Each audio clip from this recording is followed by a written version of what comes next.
예수님을 사랑하는 재림교회 어린이 여러분 안녕하세요.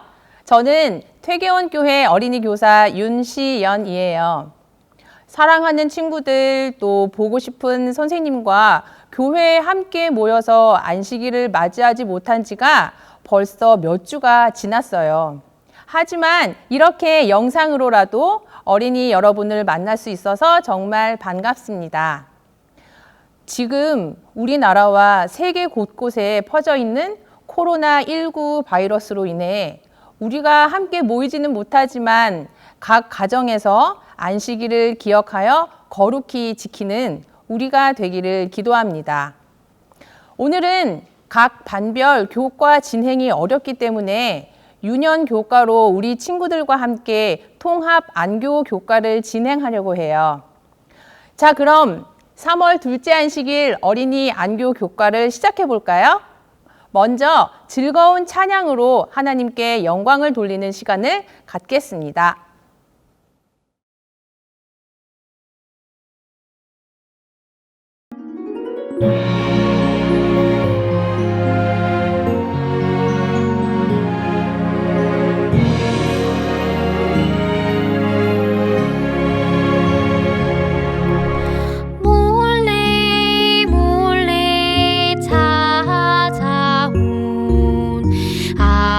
아침 이슬처럼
이 시간 우리 함께 두 손 모아 기도하겠습니다.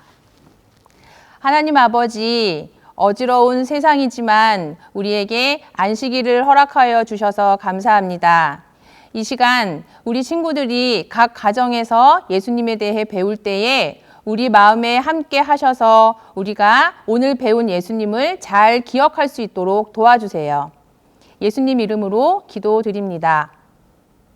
자, 이제 3월 둘째 안식일 새로운 친구들을 사귀시는 예수님에 대해서 함께 살펴보도록 할게요. 먼저 11과 기억절을 함께 외워볼까요? 시작! 나는 의인을 부르러 온 것이 아니요 죄인을 보러 왔노라. 마태복음 9장 13절 말씀입니다. 여러분은 어떤 친구와 함께 친하게 지내나요? 혹시 친하게 지내고 싶은데 아직 다가가지 못한 친구가 있지는 않을까요? 오늘 예수님은 어떤 새로운 친구를 사귀실지 정말 궁금한데요. 이제 우리 함께 교과 이야기를 들어보도록 할까요?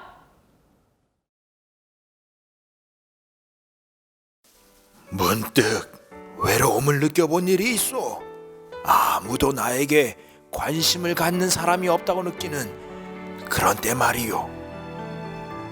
친한 친구라고는 하나 없는 이 불쌍한 마태의 이야기 좀 들어보겠소.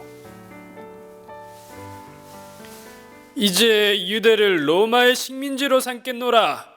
모든 유대인들은 로마에 세금을 내도록 하라. 아니, 안 그래도 전쟁통에 돈이 없는데 어찌 세금까지 걷어가려 하는지. 이래 주구나 저래 주구나. 일단 버티고 보자. 황제 폐하, 유대인들이 세금을 내려 하지 않으니 엄벌에 처하소서. 아니요, 그래서야 쓰나 그것보다는 세금을 내도록 하는 것이 제국의 이득이 아니겠소. 유대인들 중에 세리를 고용하여 세금을 걷도록 하시오. 동족끼리니 숨길 수도 없을 테고 또 동족끼리 서로 미워하는 꼴도 볼만하지 않겠소. 하하하하하. 역시 폐하십니다. 로마 제국 만세! 황제 폐하 만세! 난세에는 목숨을 부지하는 게 제일이지. 이참에 나도 세리가 되어 목숨도 부지하고 잘하면 부자도 되어보는 거야. 마태, 자네가 세리가 되었다고? 자넨 이제 더 이상 내 친구가 아니네. 실망이야 실망. 저 인간은 어쩜 염치도 없고 의리도 저리 없을까. 동족을 팔아서 주머니를 채우려 하다니 말이야. 아유, 그러게요. 세상에 좋은 세리는 없어요, 없어. 세리들은 다 똑같아. 아니, 세금을 정한 것보다 더 거두어서 자기들의 주머니를 채운다면서요? 순 거짓말쟁이, 악질, 도둑놈이에요. 자, 일렬로 줄을 서요. 모두 미리미리 돈을 꺼내 준비하시오. 자, 오늘은 얼마나 거칠까? 에휴, 오늘도 새끼 밥 먹긴 글렀어. 그런데도 세금은 꼬박꼬박 거두어가니 말이야. 에휴. 그 얘기 들었죠? 지난번에 우리 아들이 예수를 보러 간다길래 내가 도시락을 하나 싸주었거든. 그런데 글쎄 이놈이 갔다 와서 한다는 말이 예수님이 자기 도시락으로 5,000명이나 먹이셨다는 거야. 아유, 누군가 했더니 그 집 아들이었구만 그려. 덕분에 잘 먹었소이다. 내 두 눈으로 똑똑히 보았으니 거짓말은 아니란 말씀이야. 아유, 그것뿐이 아니에요. 그 저쪽에 그래, 세리 양반 뒷집에 사는 그 봉사 말이에요. 글쎄 예수님이 그 봉사의 눈도 뜨게 했다더라고. 그것뿐인가. 안진뱅이들도 그분이 일어나라 하니까 바로 일어나서 걷더라고. 그분은 하나님의 아들 메시아가 틀림없어. 암. 예수? 그 사람이 메시아라고? 그분이 나도 만나주실까? 세리라고 매일 욕을 먹어야 하고 또 친구 하나 없는 내 인생이 너무 싫어. 과연 그분이 나의 죄도 용서해 주실까? 나도 구원해 주실까? 마태야, 내 마음이 많이 힘들었구나. 어서 나를 따라오너라. 오 예수님, 내 마음을 알아주는 사람이 있다니 그것만으로도 좋아. 그래, 이때까지 내가 사람들에게 거두어들인 세금으로 잔치를 여는 거야. 그리고 내가 변하여 새 사람이 된 것과 예수님을 알게 된 이 기쁨을 알려주겠어. 이제 나는 더 이상 세리가 아닌 예수님의 제자라고. 난 세리가 아니다, 예수님의 제자다. 야호! 이복의 서기관, 저게 지금 무슨 상황이요? 그러게 말입니다. 메시아라고 칭송이 자자하길래 지켜봤더니 기껏 세리들과 함께 식사를 하고 있는 꼴이라니. 이보시오 예수, 어찌하여 당신은 세리와 죄인들과 함께 먹고 있는 게요? 건강한 사람들은 의사가 필요 없고 아픈 사람에게 의사가 필요한 것 아니겠습니까? 나는 의인을 부르러 온 것이 아니라 죄인들이 회개하도록 온 것입니다. 난 그 대답을 듣고 내 결정이 틀리지 않았음을 확신할 수 있었어요. 아무도, 심지어 나 같은 세리도, 그 누구도 하나님의 가족에서 제외되지 않아요. 예수님은 우리 모두를 하나님의 가족으로 환영하고 있다는 사실을 잊지 마세요. 할렐루야! 우리 친구들 교과 이야기 재미있게 잘 보았나요? 함께 중심 생각을 읽어볼게요. 하나님은 모든 사람을 그분의 가족으로 초청하세요. 예수님께서 이 땅에 계시는 동안 그분이 만난 친구들은 어떤 사람들이었나요? 예쁘고 잘생긴 사람이었을까요? 돈이 많은 부자였을까요? 공부를 많이 한 사람이었을까요? 아니면 운동을 잘하는 사람이었을까요? 예수님은 오히려 소외되고 형편이 어려운 이웃들을 찾아가시고 기꺼이 그들의 친구가 되어주셨어요. 오늘 우리도 바리새인들을 닮았는지 아니면 예수님의 진정한 제자가 되어 외롭고 소외당한 친구들에게 먼저 손을 내밀고 있는지 생각해 보면 좋겠어요.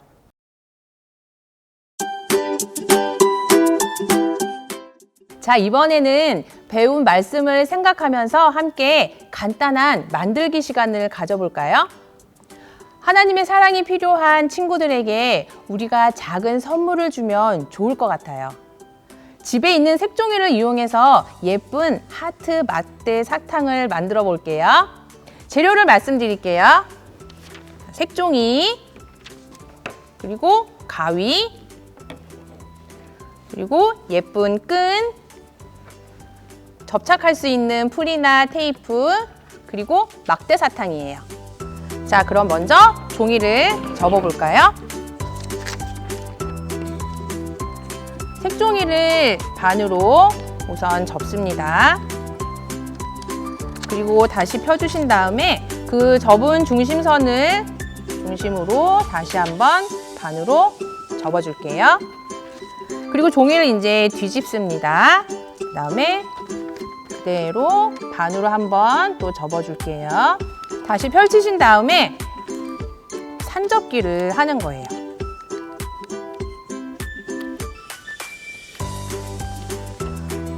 많이 접어보신 하트라서 친구들 쉽게 같이 따라할 수 있을 거라고 생각해요. 자, 이제 다시 한번 종이를 뒤집어주고 가운데 있는 중심선을 중심으로 다시 한번 아래쪽에 있는 부분을 반으로 접어줍니다. 그리고 이제 위에는 뾰족한 세모 모양이 됐고요. 밑에 있는 네모 모양을 다시 위와 똑같이 세모로 접어주는 거예요. 자, 그 다음 이 끝과 뾰족한 아래쪽 끝과 위쪽 끝이 서로 만날 수 있도록 반으로 접어서 올려줍니다. 자, 그런데 중간에 귀가 올라오지요? 이거를 살짝 눌러서 예쁜 선에 맞춰서 접어줍니다. 자, 그 다음에 하트 위에 부분도 예쁜 세모 모양이면 더 좋을 것 같지요?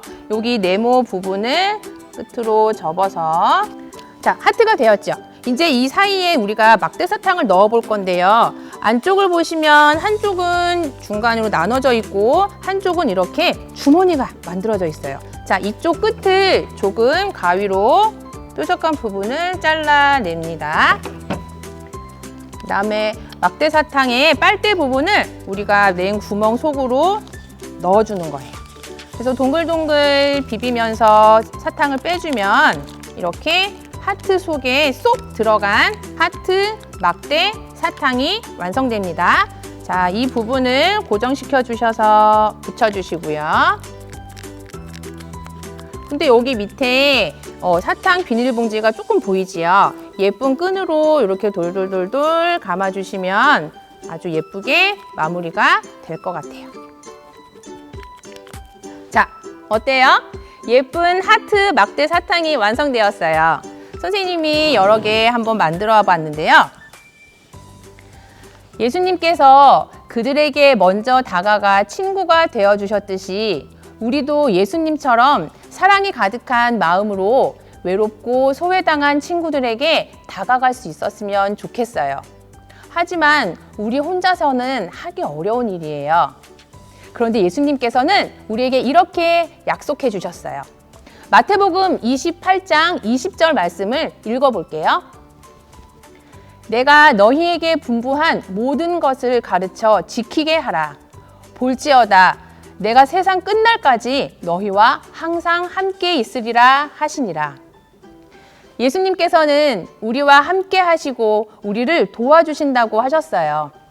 예수님의 눈으로 이 세상을 바라보고 사람들을 바라본다면 우리도 예수님처럼 모든 사람을 그분의 가족으로 초청하는 어린이가 될 거예요. 기억절과 중심 생각을 다시 한번 크게 읽어볼까요? 나는 의인을 부르러 온 것이 아니요 죄인을 부르러 왔노라. 마태복음 9장 13절. 중심 생각은 하나님은 모든 사람을 그분의 가족으로 초청하세요. 오늘 우리를 하나님의 가족으로 초청해 주심에 감사드리며 예수님이 그러셨던 것처럼 주변에 소외되고 외로운 사람들에게 하나님을 소개하고 친구가 되어주는 우리가 되기를 바라며 오늘 안교 교과를 마치겠습니다. 다시 만날 때까지 안녕!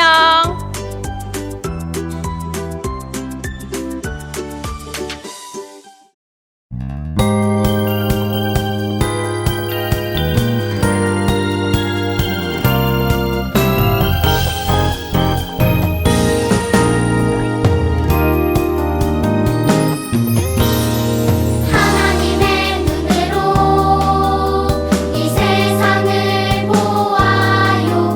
모든 것이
한 마리 작은 참새도 주 길러주시며 그 새도 사랑하는 주 날 사랑하셔요.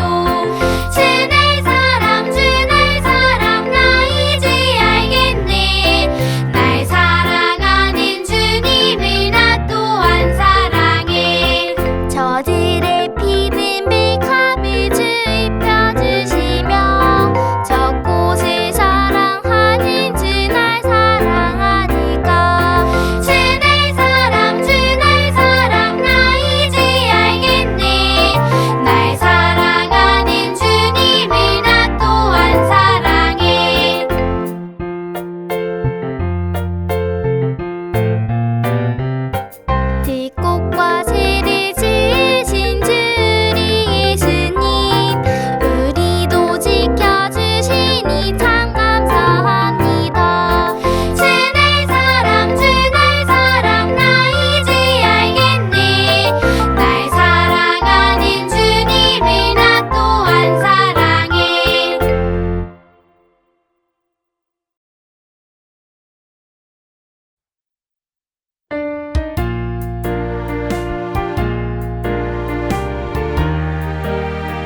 보이나요 까만 밤 창문 너머 예쁘게 빛나는 작은 별 하나 들리나요 저 멀리 노란 별빛 수줍게 속삭이는 하늘 이야기 하나님 보내주신 작은 씨앗 따뜻한 사랑으로 피워내요 밤하늘 반짝이는 작은 별처럼 우리도 아름다운 빛이 되어요.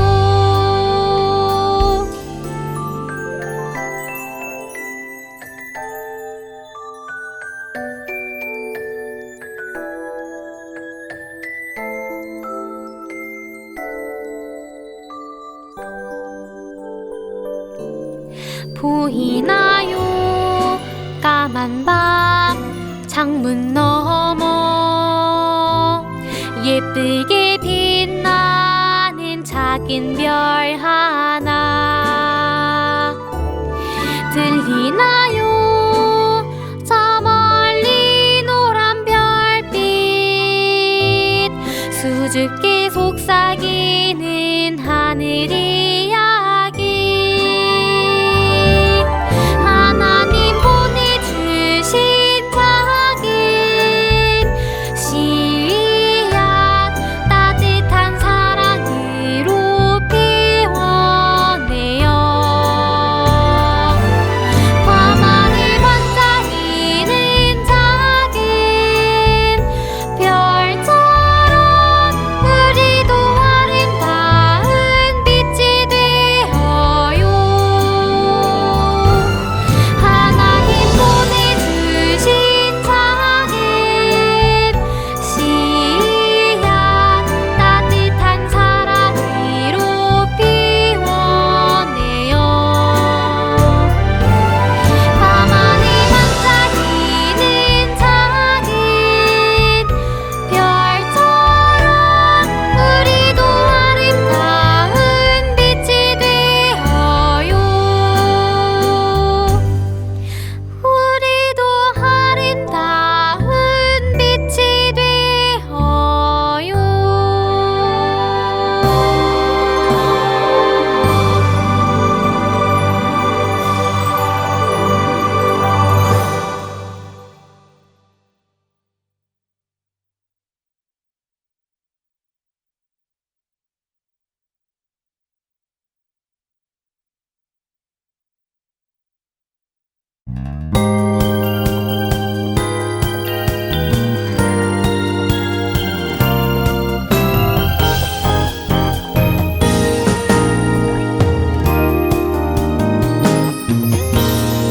하나님의 눈으로 이 세상을 보아요 모든 것이 아름다워 온 세상 사랑스럽죠 하나님의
너는 너 바닷가의 모래알같이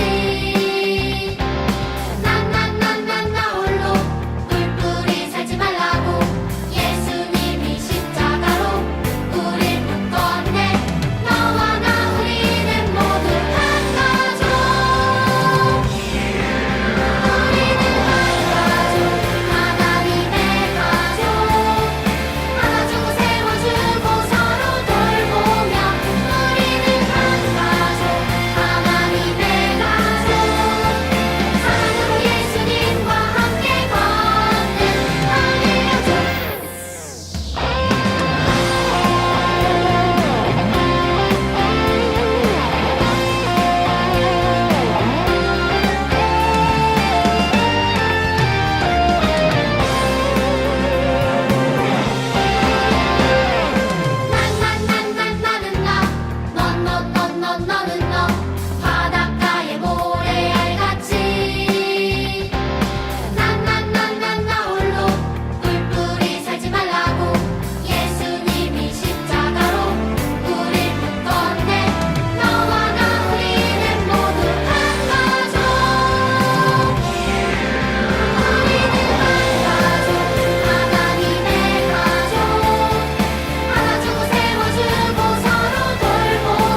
임하소서.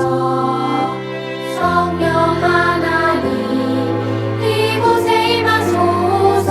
우리의 굳어진 마음 녹이어 주옵소서.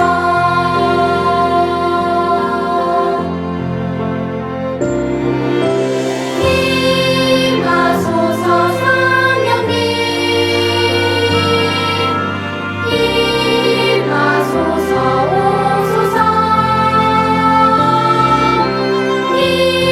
임하소서. 성령님 오소서. 성령 하나님.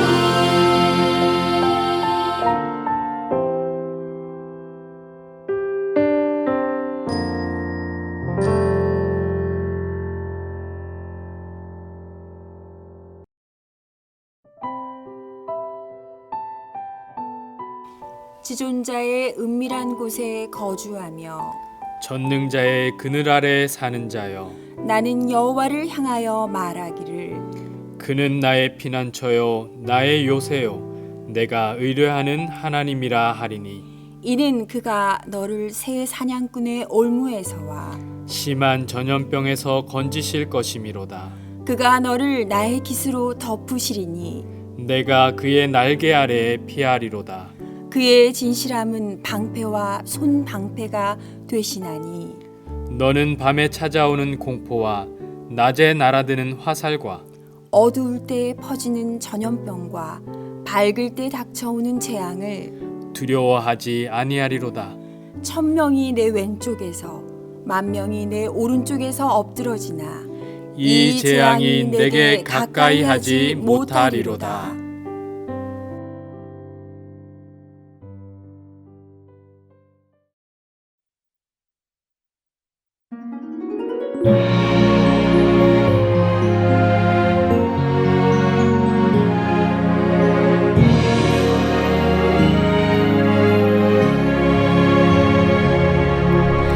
몰래 몰래 찾아온 아침 이슬처럼 몰래 몰래 사라지는 아침 이슬처럼 주님의 빛과 향기 감겨 나는 어느새 사라지고 주님의 빛과 향기만 가득 내 안에 가득해요. 몰래 몰래 찾아온 아침 이슬처럼 몰래 몰래 사라지는 아침 이슬처럼 주님의 빛과 향기 감겨 나는 어느새 사라지고 주님의 빛과 향기만 가득 내 안에 가득해요.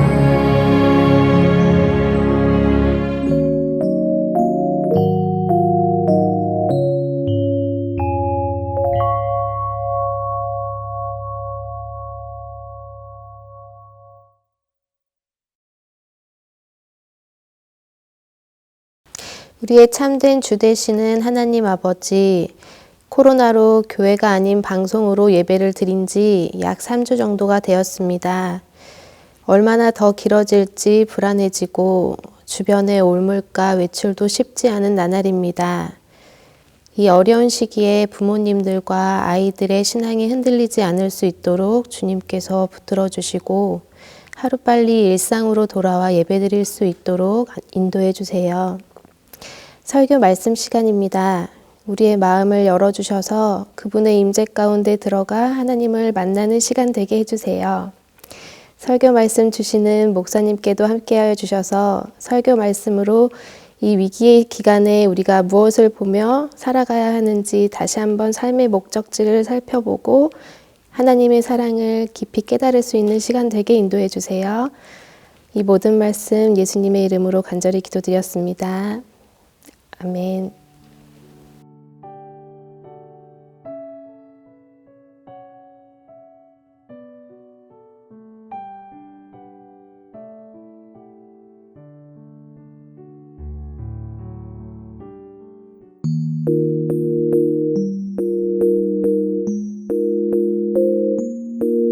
나무 엎드려야 주님 기뻐하실까?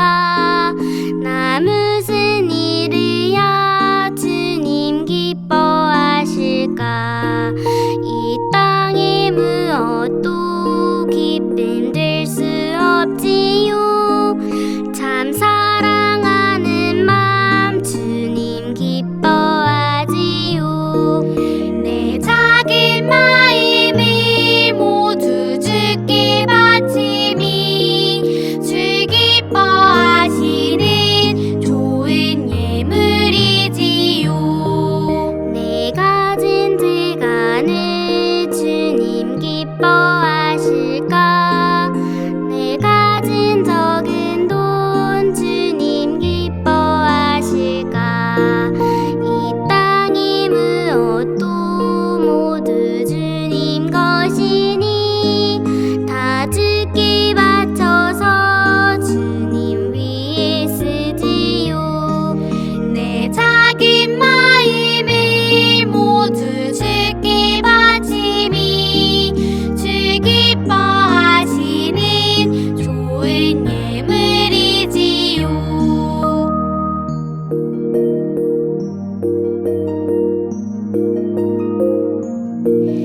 내 작은 마음을 주님 받아주실까? 또 나의 작은 몸 주님 받아 쓰실까? 나 작고 어려도 전도하고 싶으니 이 작은 몸과 마음 주님 받아주셔요. 내 작은 마음을 모두 주께 바치미 주 기뻐하시는 좋은 예물이지요. 주 기뻐하시는 좋은 예물이지요.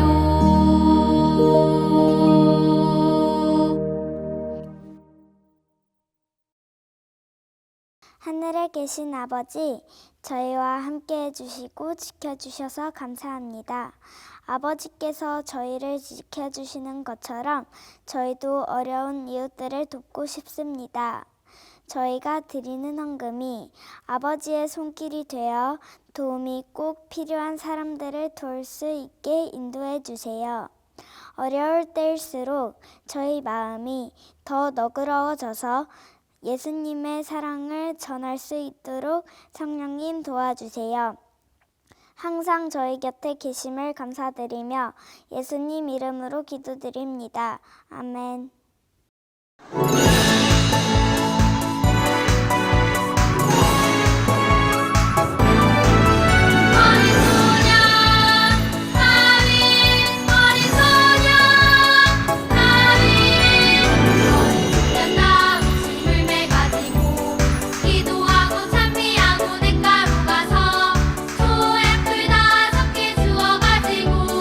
물에 넣어서 빙빙 돌렸네.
소중한 앞에 재림 성도 여러분, 안녕하십니까?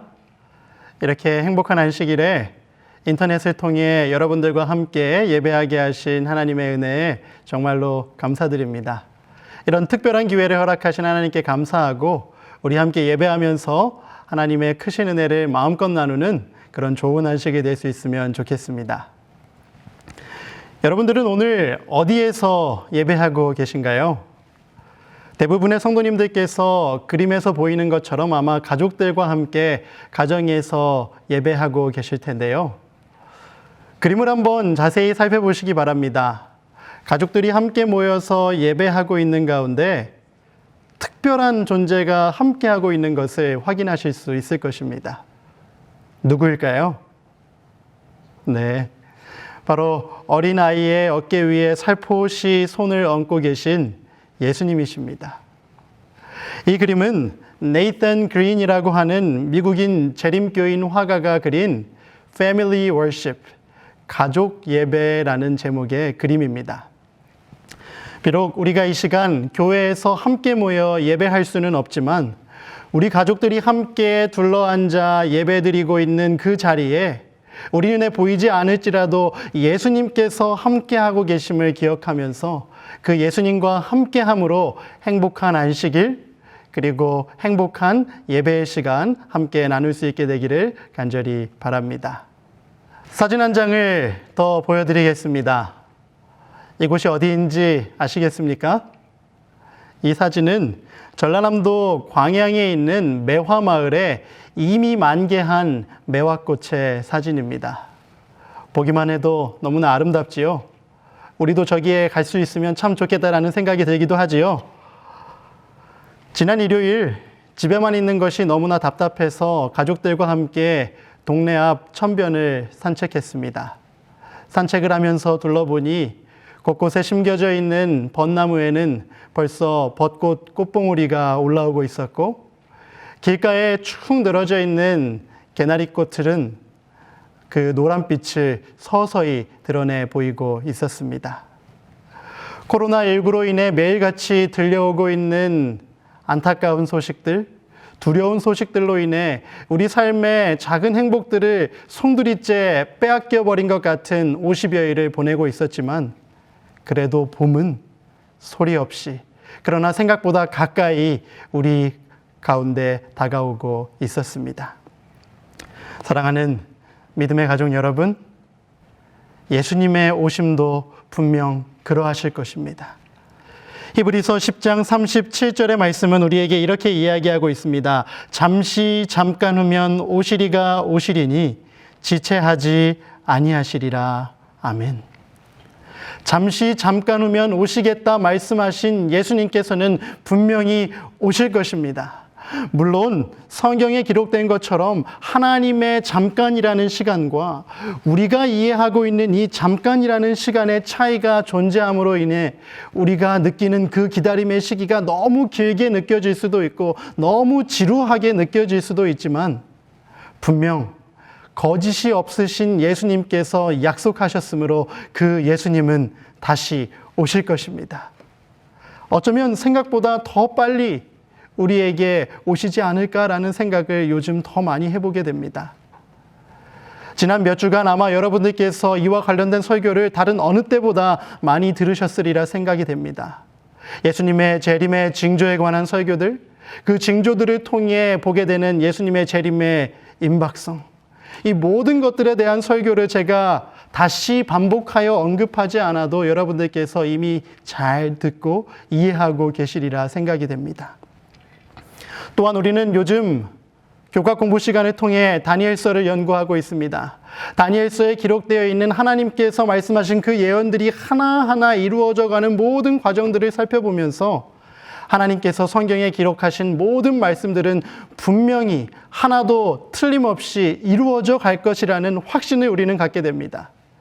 그러할진대 오늘 우리가 함께 읽었던 히브리서 10장 37절의 말씀 또한 우리의 삶 가운데 분명히 이루어지게 될 것임을 믿게 되시기를 간절히 기도합니다. 지난 월요일이 코로나19가 본격적으로 우리나라에 확산되기 시작한 지 50일째 되는 날이었습니다. 그동안 우리들의 일상에도 참 많은 변화들이 있었지요. 그렇게 50일째 되는 날 신문에 올라온 한 기사를 보게 되었는데 그 기사의 제목이 이러했습니다. 코로나19가 앗아간 50일, 평범한 일상은 기적이었다. 그 기사의 내용을 읽어보니 그동안은 너무나 당연하게 여기면서 감사하지 않고 여기며 살아왔던 것들이 이러한 상황이 되고 보니까 너무 감사하게 느껴진다라는 내용이었습니다. 실제로 지난 2월 25일부터 28일까지 전국에 있는 1000명의 사람들을 대상으로 진행된 어느 설문조사에 의하면 코로나19로 인해 일상이 절반 이상 정지된 것처럼 느껴졌다라고 이야기한 사람들의 비율이 무려 59.8%나 되었습니다. 10명 중에 6명 정도는 이 코로나19로 인해서 내 삶이 정지된 것 같이 느껴졌다라고 이야기했던 것이죠. 서울 송파구에 거주하는 36살 된 송모 씨는 또 인터뷰를 통해 이런 이야기를 하기도 했습니다. 제가 한번 읽어드리겠습니다.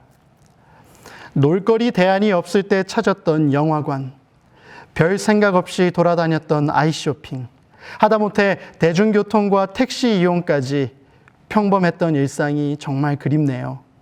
코로나19가 얼른 끝났으면 좋겠습니다. 다시 돌아가면 일상 하나하나가 새롭고 감사할 것 같아요. 여러분 어떻게 이 인터뷰의 내용에 공감하십니까? 저는 그 인터뷰의 내용을 읽으면서 충분히 공감할 수 있었습니다. 목사로서 교회 성도들과 함께 나눌 수 없는 그 수많은 추억들을 생각하면서 내가 그것들을 얼마나 당연히 여기면서 살아왔었는지 생각해 보게 되었습니다. 정말 우리의 눈에 보이지도 않는 정체불명의 그 작은 바이러스 때문에 우리 삶에 많은 변화가 생겼습니다. 내가 소중하게 생각하던 그것들이 별것이 아닌 것처럼 느껴진 것들도 있었고, 너무나 평범해서 별것이 아닌 것처럼 여기던 것들이 훨씬 더 고맙게 느껴지는 시간을 갖기도 했지요. 뿐만 아니라 우리 인간들이 열심히 힘들여서 쌓아 올려놓은 그 여러 가지 것들이 정말 부질없는 것임을 경험할 수 있는 그런 시간 또한 여러분과 제가 경험하고 있는 것 같습니다. 그렇기 때문에 우리는 정말 이 마지막 때를 살아가는 재림 성도로서 변함이 없고 흔들림이 없고 더 높은 차원의 위대한 차원의 소망을 마음속에 품고 살아가야 하지 않을까라는 생각을 요즘 더 많이 해보게 됩니다. 헬라어로 인간이라는 단어를 안트로포스라고 합니다. 그런데 이 안트로포스라는 단어는 위를 바라보는 존재라는 뜻을 가지고 있는 단어이기도 합니다. 늘 먹을 것을 찾기 위해 땅을 바라보면서 본능에 따라 살아가는 동물들과는 달리 우리 인간들은 더 높은 차원의 본능을 가지고 저 위를 바라보며 살도록 만들어진 존재다라는 뜻을 그 단어가 품고 있는 것이 아닐까요? 그래서 골로새서 3장 1절과 2절은 이렇게 기록하고 있습니다. 그러므로 너희가 그리스도와 함께 다시 살리심을 받았으면 위의 것을 찾으라. 위의 것을 생각하고 땅의 것을 생각하지 말라. 사도 바울 선생님께서는 말씀을 통해 분명하게 우리에게 교훈해 주고 계십니다. 예수 그리스도를 통하여 다시 살리심을 받았으면 죄 가운데 살아갈 때에는 우리는 이미 죽은 자들이었으나 예수 그리스도의 십자가의 보혈로 다시 살 수 있는 거듭남을 경험했으면 더 이상 이 땅에 있는 것을 바라보고 살아가는 자들이 아니라 원래 만들어진 목적에 맞게 위를 바라보고 살아가는 존재로 살아가라라고 부탁하고 계신 것입니다. 하나님께서 코로나19라는 재난을 통해 우리에게 가르쳐주고 계시는 이 교훈의 목적도 이것이 아닐까 우리는 다시 한번 생각해 보게 됩니다. 마지막 날 사건들 28페이지에 있는 말씀, 다른 목사님들께서도 많이 인용하셨던 말씀입니다. 하나님께서 이러한 재난을 허락하시는 데는 목적이 있다.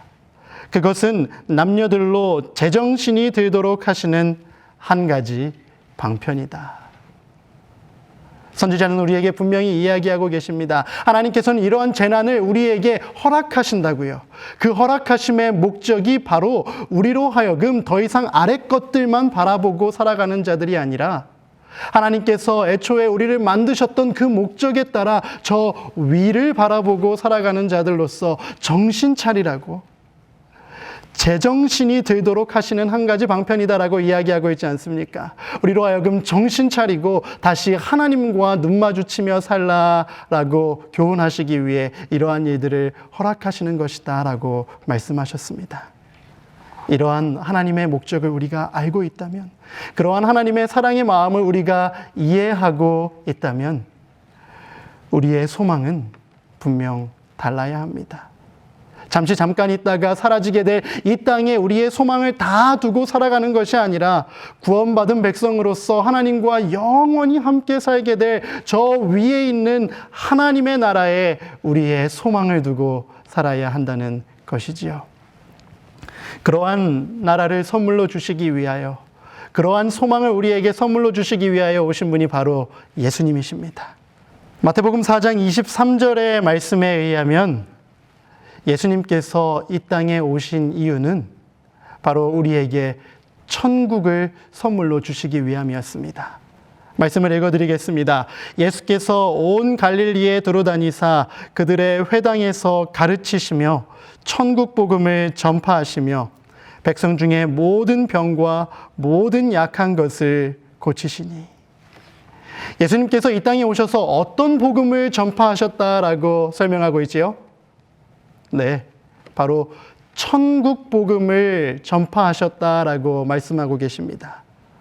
당시 이 땅에서 누릴 수 있는 행복의 그 삶의 목적을 두고 살고 있던 유대인들에게, 자신들을 로마의 압제로부터 구원해 줄 메시아를 기다리고 있던 유대인들에게 그것보다 더 높은 차원의 소망, 이 땅의 나라가 아니라 저 위에 있는 하나님의 나라를 소개해 주고 그들에게 그것을 선물로 주시기 위해 오신 분이 바로 예수님이셨습니다. 그리고 그 똑같은 선물을 바로 우리들에게도 선물해 주시고자 하시는 것이 예수님의 마음이 아닐까 생각해 보게 되었습니다. 그러므로 비록 코로나19로 인해 하나님의 성전을 찾을 수도 없고 믿음의 형제들이 함께 모여 서로 위로하고 격려할 수도 없는 이때에 우리는 우리가 있는 그 삶의 현장에서 날마다 저 위를 바라보면서 우리에게 아름다운 천국을 선물해 주시기 위해 기다리고 계신 하나님과 그리고 예수님과 눈 마주치면서 이 위기의 순간들을 하루하루 감사함으로 그리고 더 성장의 기회로 삼으며 살아갈 수 있게 되기를 간절히 기도합니다. 요즘 코로나19의 확산으로 인해 성도들을 방문할 수도 없고 그래서 어떻게 할까 고민을 하던 중에 전화를 하면서 성도들을 만나고 그들과 함께 기도하고 또 대화하는 시간을 갖고 있습니다. 이번 주에도 교회에서 제가 담당하고 있는 3040 가족들에게 전화를 걸어 그들과 함께 대화하는 시간을 좀 가졌는데요. 그분들 중 어떤 한 분과 대화하는 중에 요즘 우리 믿음의 가족들이 정말 힘겹게 이 시기를 견뎌내고 있구나 하는 것을 새삼 다시 한번 깨닫게 되었습니다. 저랑 통화를 하셨던 그 집사님은 교육업계에 종사하고 계신 분이셨습니다. 코로나 바이러스의 확산을 막기 위해 정부가 긴급하게 제시한 그 정책들로 인해서 일은 더 힘들어졌고 근무 시간은 더 길어졌고 그런데 문제는 수입은 더 줄어들게 되어 막상 함께 근무하고 있는 동료 교사들에게 이번 달 월급은 제대로 줄 수나 있을지 걱정이 된다라고 말씀을 하셨습니다. 게다가 그 가정은 맞벌이를 하고 있던 가정이었기 때문에 계속해서 연장되고 있는 방학으로 인해 집에 있는 아이를 어떻게 보살펴야 할지 막막하다, 너무 힘들다라고 이야기하기도 하셨습니다. 남의 이야기 같지 않으신 분들 분명히 계시지요? 충분히 공감할 수 있는 우리 세대들의 이야기가 아닐까요? 그래서 여러분들은 이렇게 설교하고 있는 저에게 말씀하실 수 있습니다. 목사님, 당장 눈앞의 현실이 이렇게 어려운데, 당장 발등에 불이 떨어졌는데, 그래서 하루 중 잠시도 어깨를 펴고 하늘을 바라볼 여유조차 없는데 어떻게 더 큰 소망, 보이지도 않는 하나님의 나라를 꿈꾸며 살아가라고 이야기하실 수 있겠습니까, 목사님? 살아가는 것 자체가 너무나 고되고 힘듭니다. 충분히 그렇게 생각하실 수 있고 충분히 그렇게 말씀하실 수 있다라고 생각이 됩니다. 하지만 힘들고 어려울 때일수록 분명히 우리가 기억해야 할 것이 있음을 오늘 이 아침 설명드리고 싶습니다. 바로 힘들고 어려울수록 기본에 충실한 삶을 살아가는 것이 가장 중요한 삶의 덕목이라는 것입니다.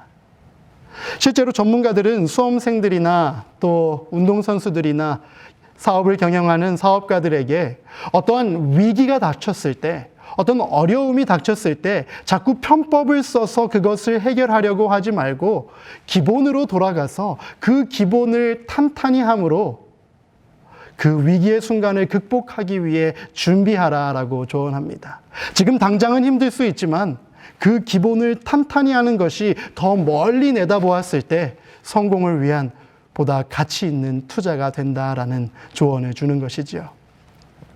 이처럼 기본으로 돌아가기 위해 열심히 애쓴 사람들, 그리고 그렇게 그 위기를 극복한 예들은 우리 주변에 얼마든지 쉽게 찾아볼 수 있습니다. 그런데 오늘 이 아침 조금 더 친숙한 예를 여러분들께 하나 들어드리려고 합니다. 여러분, 맛있는 녀석들이라는 TV 프로그램을 보신 적이 있나요? 이 방송은 2015년도에 TV 방송을 시작하여 올해로 5년째 방송을 이어가고 있는 꽤나 유명한 TV 프로그램입니다. 이 맛있는 녀석들이 처음 전파를 타던 2015년도에는 각 방송사마다 먹방 그리고 음식 방송들이 우후죽순으로 생겨나면서 꽤나 인기를 끌었던 시기였습니다. 방송 초기만 하더라도 이 맛있는 녀석들이라는 프로그램들은 다른 여타 먹방 프로그램들이나 음식 프로그램들과 마찬가지로 이곳저곳 맛집들을 찾아다니면서 소개해주는 그리 별 특색이 없는 그런 TV 프로그램으로 많은 사람들에게 인식이 되었습니다. 어떤 사람들에게는 후발주자로서 앞서 방송되었던 TV 프로그램들을 그저 따라한 아류로 여겨지기까지 했습니다. 그러는 사이 수많은 먹방 TV 프로그램들이 나타나고 사라지기를 반복했고 또 이 맛있는 녀석들이라고 하는 TV 프로그램 역시 여러 위기를 겪을 수밖에 없었다라고 합니다. 그렇다면 이들도 똑같이 위기를 겪었는데 어떻게 그 위기를 극복하고 5년이라는 시간 동안 롱런할 수 있었을까요? 바로 다른 어떤 프로그램보다 먹방의 정석이라는 기본에 충실하기로 그들이 마음먹었다라는 것입니다. 여러분, 그렇다면 먹방의 기본, 먹방의 정석은 무엇일까요? 여러분, 어떤 먹방을 봐야 침이 고이고 나도 저것 먹어보고 싶다라는 생각이 드시던가요? 화면에 보시다시피 잘 먹고 맛있게 먹고 즐겁게 먹는 것이 바로 먹방의 기본입니다. 그래서 이 제작진들과 4명의 출연진들은 어떤 화려한 게스트들을 출연시키거나 화려한 프로그램 장치들로 사람들의 이목을 끄는 것이 아니라 더 맛있게 먹고 더 잘 먹고 더 즐겁게 먹기 위해 최선을 다했다라고 합니다. 기본으로 돌아가서 그 기본을 탄탄히 하기로 결심했다는 것이죠. 그렇게 기본기를 탄탄히 다지면서 내공을 쌓아가게 되자 입소문을 타게 되었고 여러 시청자들로부터 인정을 받게 되었으며 마침내 5년이라는 시간 동안 롱런할 수 있는 대표 먹방으로 우리나라에 자리를 잡을 수 있게 되었다라고 이야기하는 것을 들은 적이 있습니다. 기본을 충실히 하기로 결심한 것이죠. 그렇다면 우리 사람들에게 있어서 무엇이 가장 중요한 기본일까요? 답은 앞에서 소개해드린 이 단어에 있습니다. 바로 안트로포스. 그 뜻이 무엇이라고 설명드렸지요? 네, 위를 바라보는 존재들. 맞습니다. 이러한 위기의 때일수록 우리는 자꾸 이 땅에 있는 문제들을 바라볼 것이 아니라, 두려운 소식들을 바라볼 것이 아니라 위를 바라보면서 고개를 들어 믿음의 주요 온전케 하시는 이인 예수님과 날마다 눈마주침하기 위해 노력해야 합니다. 예수님께서 우리에게 허락하시고 떠나신 그 복된 소망, 디도서의 말씀에 보면 그 소망을 복스러운 소망이다라고 소개하고 있는데, 그 복스러운 소망, 예수 재림의 소망을 우리의 마음 가운데 날마다 되뇌이면서 그날을 위해 준비하며 살아가는 모습, 그리고 그날을 위해 준비하는 사람들은 하루하루를 성실하게 충성되이 살아갈 수밖에 없겠지요. 그렇게 열심히 살아가면서 내가 스스로 감당할 수 없는 것들은 하나님께 맡기면서 믿음의 길을 걸어가는 것이 우리 믿는 자들이 갖추어야 할 가장 기본 중에 기본, 그런 삶의 모습이 아닐까 오늘 이 아침 생각해 보게 되는 것입니다. 사도 베드로는 그래서 고난과 박해 가운데서 힘겨운 삶을 살아가고 있는 당시 그리스도인들에게 이렇게 교훈하였습니다. 베드로후서 1장 10절부터 11절의 말씀입니다. 오늘 여러분들께 주제 성경절로 선물해 드리고 싶은 말씀입니다. 세 번역 말씀으로 읽어 드릴 텐데요. 10절의 말씀입니다. 그러므로 형제자매 여러분, 더욱더 힘써서 여러분이 부르심을 받은 것과 택하심을 받은 것을 굳게 하십시오. 그러면 여러분은 넘어지지 않을 것입니다. 또한 여러분은 우리의 주님이시며 구주이신 예수 그리스도의 영원한 나라에 들어갈 자격을 충분히 갖출 것입니다. 아멘. 사랑하는 성도 여러분, 사도 베드로가 당시 그리스도인들에게 하고 있는 부탁의 내용이 무엇입니까? 힘들 때일수록, 박해가 더 심해질수록 우리가 받은 부르심과 택하심을 더 굳세게 하자라고 강권하며 부탁하고 있는 것입니다. 한마디로 요약하자면 그리스도인으로서의 기본 길을 튼튼히 하며 살아가자라고 부탁하고 있는 것이죠. 여러분, 부르심과 택하심이라는 표현은 하나님께서 우리 인간들에게 허락하신 구원의 선물을 표현할 때 신약 성경에 자주 사용하는 표현입니다.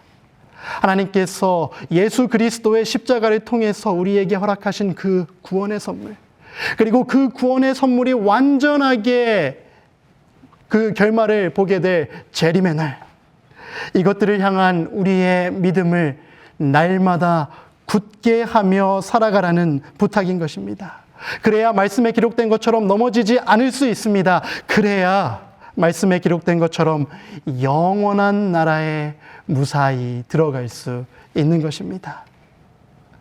그렇다면 그러한 삶을 어떻게 보다 더 구체적으로 우리의 삶에 적용하고 실천할 수 있을까요? 코로나19로 인해 멀리 외출도 잘 하지 못하는 동안 7살 된 제 아들 민혁이의 소원을 하나 들어주었습니다. 화면을 통해 아마 보고 계실 텐데요.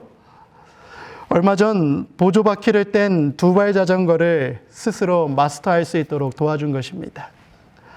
처음에는 중심도 잘 잡지 못하고 이리저리 계속해서 넘어지더니 아빠와 이틀 동안 연습하고 나서는 마침내 화면에서 보시는 것처럼 신나게 혼자 자전거를 탈 수 있게 되었습니다.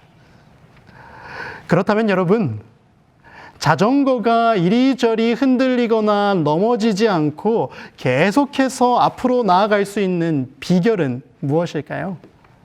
자전거를 좋아하시는 분들 분명히 계실 것 같은데요. 어떻게 하면 자전거가 넘어지지 않고 앞으로 계속 나아갈 수 있을까요? 네. 끊임없이 페달을 밟아 바퀴가 계속해서 굴러갈 수 있도록 하는 것입니다. 바퀴가 멈추면 자전거도 순간 중심을 잃고 넘어질 수밖에 없기 때문입니다. 그래서 저도 자전거를 타고 앞으로 계속해서 나아가고 있는 아들에게 이렇게 외쳤습니다. 민혁아, 민혁아, 계속 굴러, 계속 굴러. 멈추면 안 돼. 멈추면 넘어져. 계속 페달을 굴르거라. 이렇게 소리를 지르면서 한참을 쫓아갔습니다. 하늘을 향해 전진하는 믿음의 자전거도 마찬가지가 아닐까 생각을 해보게 되었습니다. 하나님께서 죄로 인해 분리된 우리 인간들과 계속해서 관계를 이어가고 그리고 우리를 만나시기 위해서 우리에게 허락하신 두 가지 큰 축복이 있습니다. 하나는 바로 하나님의 말씀이고 또 한 가지는 그 하나님과 대화할 수 있는 기도라는 특권입니다. 말씀을 통하여 하나님의 뜻을 계속해서 발견하고 또 그 뜻에 따라 무릎 꿇고 계속해서 기도하면서 하나님께 우리의 필요를 아뢰고 하나님께 간구하는 것입니다. 그렇게 하나님과 대화하며 하나님과 연결된 삶을 살면서 하나님의 도우심을 받으며 살아가는 것입니다. 그러므로 어떠한 상황 속에서도 내 앞에 놓인 믿음의 자전거의 페달을 계속해서 열심히 밟아 말씀과 기도라는 바퀴가 멈추지 않도록 해야 하는 것입니다. 그것이 우리 신앙의 기본이기 때문에 그렇습니다. 그 속에서 하나님을 만나고 그분의 뜻을 발견하고 우리를 향한 하나님의 부르심과 택하심을 날마다 굳건히 하며 살아가는 삶. 이것이 바로 우리를 저 위에 있는 하늘나라까지 안전하게 도착할 수 있도록 도와주는 가장 기본이요 가장 중요한 툴이 아닐까 생각을 해보게 됩니다. 사랑하는 믿음의 가족 여러분, 믿음의 가족들이 함께 모일 수 없고 그래서 함께 예배할 수도 없고 그래서 함께 기도할 수도 없는 이 순간, 여러분들이 매일같이 예수님을 만날 수 있는 그 일상의 삶의 자리에서 믿음의 자전거의 페달을 열심히 밟아 주시기를 부탁드립니다.